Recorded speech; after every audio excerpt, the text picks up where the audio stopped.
আজ আমরা চলে আসলাম ইজিপ্ট ভ্রমণের দ্বিতীয় পর্বে। গতকাল রাতে আমরা বাংলাদেশ থেকে এসেছি। কিভাবে এসেছি তা আমি বলেছি। আজ আমরা মিশরের বিভিন্ন দিক নিয়ে কথা বলবো। Good morning Cairo. এটা দাহাব হোস্টেল, গাছপালায় ভরপুর এক হোস্টেল। এটি কায়রোর খুব বিখ্যাত একটি হোস্টেল। আমার সাথে থাকুন, আমি পুরো হোস্টেলটা ঘুরে দেখাচ্ছি। এটা আমার ইজিপ্টের প্রথম সকাল। আজ তেমন ঘোরাঘুরি হবে না। আজ আমরা হোস্টেলের আশেপাশেই ঘুরে বেড়াবো। এটা হচ্ছে হোস্টেলের রিসেপশন। এখন সকাল 7টা বাজে। আজ খুব তাড়াতাড়ি ঘুম ভেঙে গেল। আপনারা কি দেখছেন? পুরো হোস্টেলটা গাছে গাছে ভর্তি। এই হোস্টেলটি 8তলা ছাদের উপর।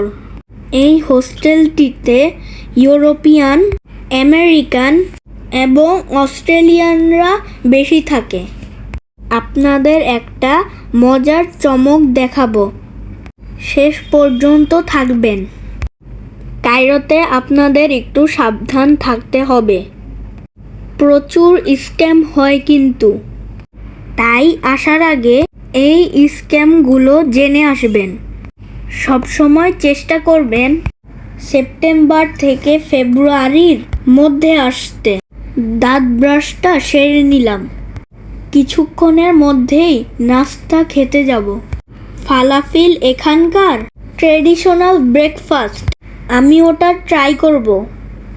চলুন ছাদের উপরটাও ঘুরে আসি। দেখুন সিঁড়িতে কিসব লেখা। We do fun, we give hug, we give respect, we do our best.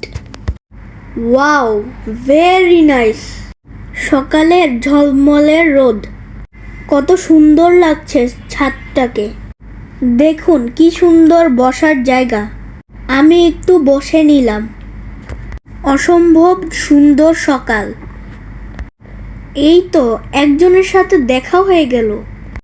উনি আমাকে অ্যাপ্রিসিয়েট করলো। দুটো দোলনা, দুই দিকে ফেরানো। পুরো ছাদটাতেই বসার জন্য জায়গা করে রেখেছে। একটা অ্যারাবিয়ান ভাব আছে। দেখুন উপর থেকে কেমন দেখাচ্ছে। আপনাদেরকে বলতে ভুলে গিয়েছি, আমাদের হোস্টেলটা ডাউনটাউনে। এখান থেকে দর্শনীয় যত জায়গা আছে সব কাছাকাছি। আমাদের হোস্টেলটা ঠিক তাহিরি স্কোয়ারের সাথে। এই পুরো হোস্টেলটাতে বিড়াল দিয়ে ভর্তি। এরা বিড়াল খুব পছন্দ করে। যা বলছিলাম, তাহিরি স্কোয়ার থেকে কায়রোর সব দর্শনীয় জায়গাগুলো খুব কাছাকাছি। বেস্ট খোসারি আবু তারেক আমাদের হোস্টেলের পাশেই। কারামাল শাম, এটাও একটা বিখ্যাত খাবারের দোকান যা আমাদের হোস্টেলের পাশে। আর রয়েছে ন্যাশনাল মিউজিয়াম, সেটাও আমাদের হোটেল থেকে 2 মিনিটের পথ। যাই হোক, নাস্তার জন্য এখনই বের হব। ফালাফিলের নাম অনেক শুনেছি, এখন সেটা ট্রাই করার পালা। আজ এ পর্যন্তই। নেক্সট এপিসোডে দেখাবো কিভাবে ফালাফিল খাচ্ছি। সবাই আমার জন্য দোয়া করবেন। আল্লাহ হাফেজ।